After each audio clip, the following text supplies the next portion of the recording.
Welcome back to the show, everybody. This is a sandblasting day today, so let's make an episode out of it. I get a lot of questions about my sandblasting setups, and I've typed out a lot of answers, but the trouble is in the comment section, usually only the person that I'm answering ever sees the response, and as soon as I get a lengthy reply typed out, somebody asks the same question again. So we'll go through everything today, the setups from start to finish. The weather holds. It was supposed to be a nice day today. Now they're talking maybe rain in 30 minutes. We'll just see what happens. So we'll start with the air compressor. Lots of questions about that. It is a Central Pneumatic brand. 60 gallon, 5 horsepower, 65 PSI. We're trying to do this too fast. Oil lubricated air compressor. 165 PSI max, and I go by the 15.8 cubic feet per minute at 90 PSI output because that is what most of my things run the best at. We've had very good luck with it. That said, it's still almost a little bit too small for most sandblasting jobs, especially continuous duty. But it works. We get by. For the outdoor blaster, I just run the air line out the back door of the shop, and we have to use water separators. That is a must, especially when you're running air through that much line. There's quite a lot of condensation comes out on this end. You have to have that or you're going to plug up. This is the outdoor blaster that I use. It's just a cheap Harbor Freight. I think it came from Harbor Freight. This thing's like 20 years old. But yeah, it's a 5-gallon sandblaster. Well Built is the brand. Don't even know if they're still in business. It's done everything we've had to do. Very basic. We screen our sand, throw it in here, and you regulate air pressure. This top valve is usually full on, so you get maximum pressure on top of the sand, and then you have to start modulating this air valve. And I don't like to run the sand valve part way open, but to get best results, that's what I have to do. When it wears out, you just replace it. And similar on-off valve here. This one out at the end, you definitely want to run either full open or full closed. I got to tighten that up. There's a little bit of slack there, but ceramic tip, replaceable. And I sandblast on steel grates like this. We just kind of knock this one together. I think that's an old camper tub surround, but it works well at collecting the sand that we do blast. Back it up with a tarp on the ground so when we finish we can collect all that again, screen it once again, gets stored in 5-gallon buckets until it gets put back in the blaster. We keep recycling it until it either blows off in the wind or it just becomes so dull that it's completely ineffective. Here is what we'll be blasting today. We have the Farmall M front wheel hubs for Seniors Super M. We have the front wheel weights that will go on these hubs, and we have the front rims. And I've already hit all this stuff with the wire wheel first. That knocks the bulk of the rust off, but any kind of crevices, small tight areas like these, that's where the sandblaster just really shines. Especially holes, crevices, anything that's really difficult to get in with a wire wheel. Sandblaster just makes such quick work of it. So let's get started. Protective equipment, of course, respirator mask is a must. I've also got earplugs in right now. The air rushing noise gets quite loud. You also need the sandblasting hood, covers your whole head and face. And I like to use heavy, thick leather welding gloves at the same time. You don't want to risk having any high pressure sand injected through a thin glove. It'll get under your skin, gives you a really, really bad day. Another thing also, I've covered this before, but I'll mention it again. I never sandblast anything that I'm not planning on taking completely apart, because it doesn't matter what safeguards you employ when you are spraying high pressure sand, abrasive, at an assembly. It is going to find its way in. I've never been able to completely keep all of that grit out. I certainly would not sandblast an entire tractor that I was not going to take down to bare castings so I could get all that grit cleaned back out. And that's what we're doing here. I've got the hubcap bolted on, and I actually made a new gasket to go under it. right from the start. That's going to keep as much grit as possible out of the bearing cavity from this side. And then we have this plastic plug over here that fits very well. I still won't go very close to that because anything you get near there is just going to find its way into that grease cavity, and we don't want to have that happen.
That's out.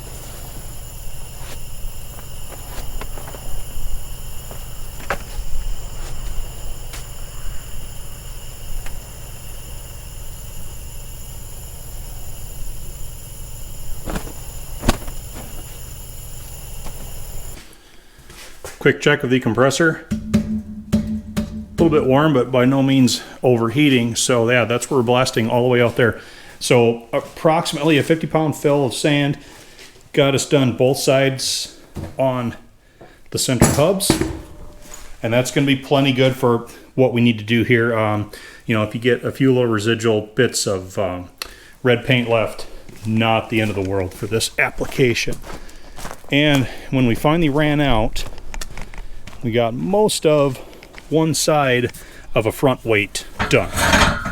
We haven't done anything to the perimeter or the back side yet. So, and sure enough, we were just about out. I closed off all the valves, and then you just bleed off the pressure with the nozzle. We didn't have any sand coming out anymore anyhow, and yeah, sure enough, it was empty. So we've got a little bit more sand left in the bucket. I'll do the next refill off of that, and then we'll be reclaiming what's on the tarp, screening it, and throwing it back in.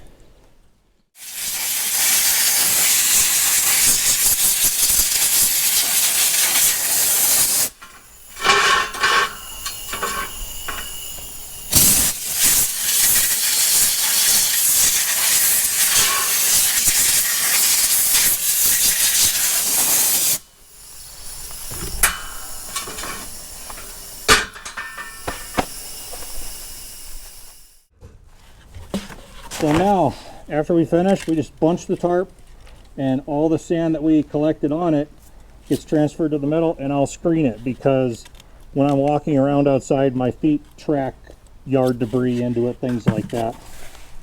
Leaves can come down. So I just made myself an old window screen funnel, and it sifts through quite nice. If there's any debris caught in there, I can just dump it out.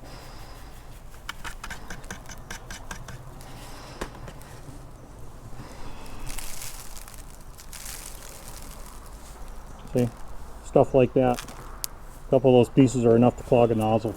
So I'll just screen all this back into the bucket, and that's how we recycle this outdoor sand that we use in the pot blaster. And pardon my voice, I still have my mask on because this is so dusty, and that's some pretty toxic dust. But where does all this sand come from then? And what type of sand do we use? Well, to answer that question, we need to go inside to the sandblasting cabinet. We'll do that once I'm finished up here.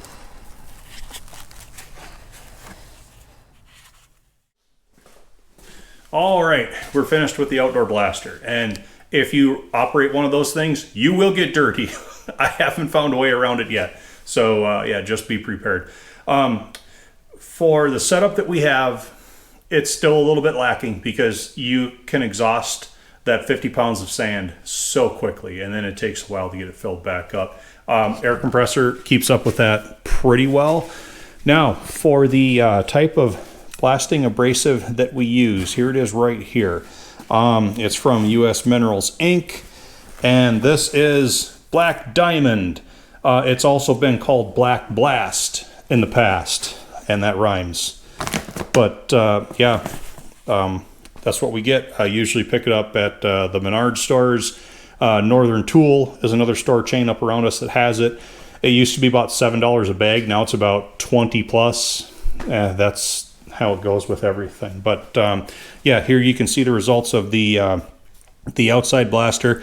I could get these cleaner if I wanted. For this application, they don't need to be. And like I said, you just consume so much sand trying to get them perfect when this will do just fine. So we've got the wheel weights, both of the wheel hub centers, and I also hit all the hard to reach areas on the front wheels. Now, we've got this smaller hardware. These are the bolts and nuts and washers that hold the rims to the hub centers.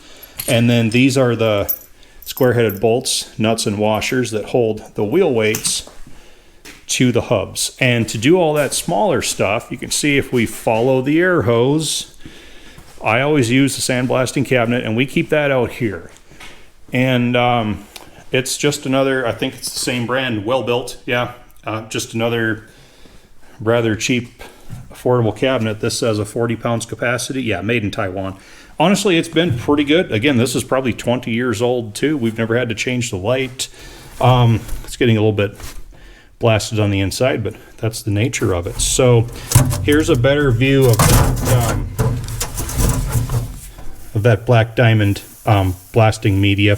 We always start out with the new stuff in the cabinet here. That's because we want to get it in here where it's the most aggressive, because this cabinet does not have the same amount of power that outdoor blaster does. So the new stuff goes directly into the cabinet. It stays in the cabinet until it starts getting either dull or dusty. Even though we run a vacuum filtration system on that blasting cabinet, it still eventually builds dust, and we will take it out of the cabinet when it's ready to be changed, and we put it in those 5-gallon buckets like you saw me using outside with the pot blaster. So that's where we finally use the dirty and the dull stuff, because it still works pretty well on that blaster. And if we lose any of that we don't really recover, no big deal, because it's ready to be thrown out anyhow. So that's kind of the routine that we have. Let's finish up with this hardware and we can call it a day.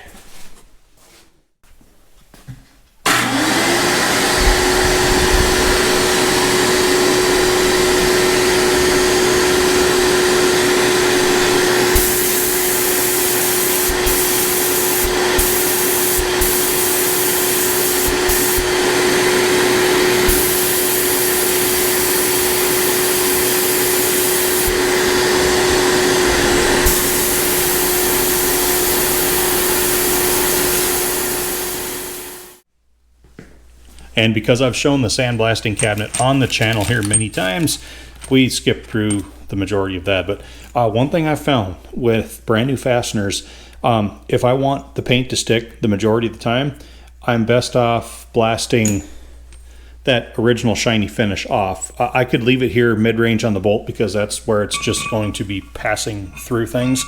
But on each end, we're going to want the paint to stick. So we got those cleaned down to bare metal. All the rest of the hardware as well. So yeah, that's kind of the routine that we use when we do our sandblasting. And if what is currently grinding behind my ears is any indication, 83% of all of the rust that you remove from pieces of metal with a sandblaster just gets transferred and deposited onto the human that's operating said blaster. Pretty sure that's a true fact. So thank you everyone for watching. I hope you enjoyed the process, the episode, the information, and well, we'll continue on with, oh man, I'm just gritty. We'll continue on with the Farmall Super M front wheel changeover as we are able to. Next up is going to be paint, and of course swatting lots of mosquitoes. We'll have to keep those out of the fresh mix as well, but I think we have a little bit of a window coming up. We can at least get some red sprayed onto those cast iron wheels. So hope to see y'all back for that. Thanks again, everybody.